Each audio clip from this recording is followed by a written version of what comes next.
you have an exam tomorrow, I'm going to teach you in the next 3 minutes how you can cram 10 times better. First, prioritize what matters. Put all of your lectures into ChatGPT and use this prompt. Now, go paragraph by paragraph and study each point.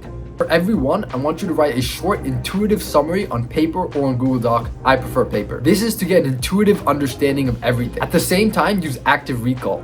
Basically, read from chat, internalize, and put a summary down on paper. Next, we want to test ourselves. If it's a multiple choice exam, use this prompt and upload all past exams. If it's written, use this one. Now, start practicing. Solve all the questions and check the answers.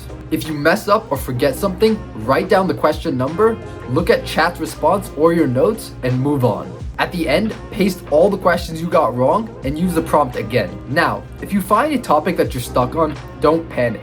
Try to determine how much of the exam will actually be based on that topic, and if not much, then skip it. We want to create the opportunity to get the highest score possible. Next, you need to determine how much sleep you're going to get. You want to study until one of two things happen. Either you feel confident in your understanding and have been doing well on the practice exams, or you feel too tired to learn anything more and you know stimulants won't help. As a general rule, I'd prefer to get 5 hours of sleep rather than study more, but that's up to you to decide. Last thing, you want to plan to have an hour to study in the morning before your exam. This hour is important. Lastly, prep yourself a double espresso or an energy drink and go kill your exam.